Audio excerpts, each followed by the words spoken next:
Bonsoir très chers fidèles internautes. Aujourd'hui, on va continuer la troisième leçon sur l'élevage des poules pondeuses et des poulets de chair. Cette leçon d'aujourd'hui, ça sera donc l'alimentation. Donc le mode d'alimentation, comment alimenter et quelles sont les différentes étapes de l'alimentation. Alors pour l'alimentation, on va en premier temps étudier les abreuvoirs et les mangeoires, puisqu'ils sont les supports, qui sont les supports donc de l'alimentation. On a souvent tendance à ne pas placer assez d'abreuvoirs. Lorsque les poussins ne boivent pas suffisamment, la consommation d'aliments diminue.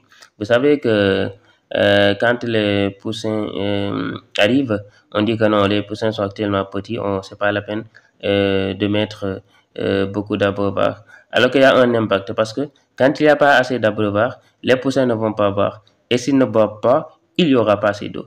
Donc après peu de jours, les pertes dues à des ulcères rénaux peuvent être enregistrées. Abreuvoirs et mangements doivent être toujours propres. L'équipement sera disposé de telle façon que les souillures soient réduites au minimum. Donc, sachez que si les poussins ne boivent pas, les sujets ne boivent pas, ils ne vont pas consommer de l'aliment. Et cela va causer donc des pertes dues à des ulcères rénaux. Voilà, donc des plaies même au niveau de l'intestin, etc. Alors, technique d'alimentation des poulets de chair. Dans l'engraissement des poulets de chair, on attache une grande importance à la croissance rapide des sujets. Quand on fait l'alimentation des poulets de chair, qu'est-ce qu'on veut? On veut gagner beaucoup plus de poids dans une durée très restreinte.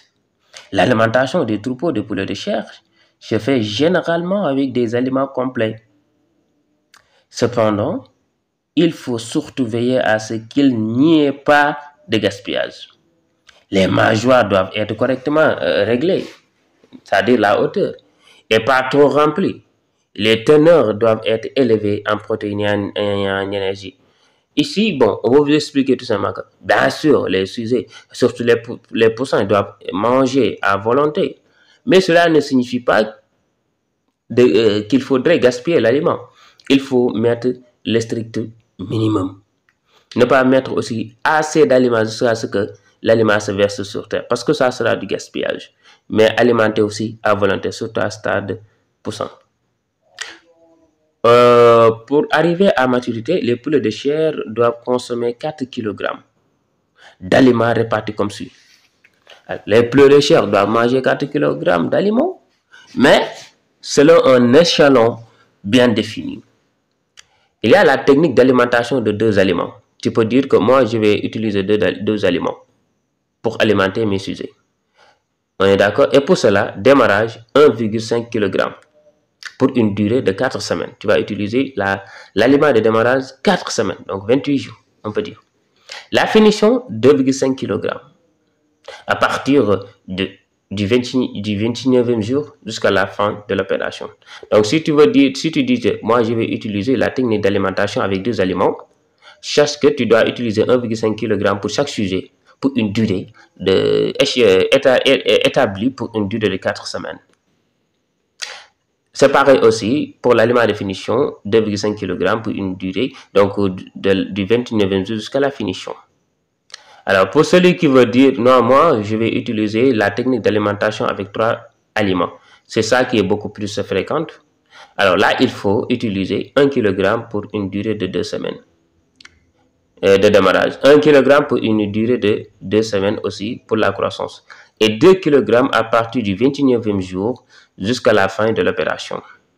On est d'accord?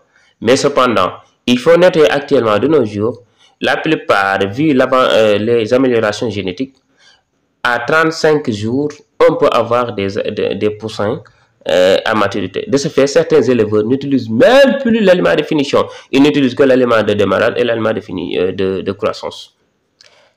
Alors, le passage d'un aliment ancien à un aliment nouveau se fait graduellement. Si tu veux passer de l'aliment de démarrage à l'aliment de finition, il y a une méthode pour faire ça. Il débutera 3 jours avant le début de la prochaine phase et s'opérera de façon suivante. Cela veut dire que je suis en train d'utiliser l'aliment de démarrage pour utiliser l'aliment de croissance, il y a une méthode à suivre. Quelle est cette méthode? Au 12e jour, tu te dis que maintenant les poussins ont pris un peu de poids, je peux utiliser l'aliment de croissance. Est-ce que tu vas venir d'emblée, bref, prendre l'aliment de croissance? Non, non. Au 12e jour, qu'est-ce que tu vas faire? Tu vas prendre un quart de l'aliment de démarrage, c'est-à-dire l'aliment ancien. AN, c'est l'aliment ancien, plus un quart de l'aliment nouveau. On est d'accord?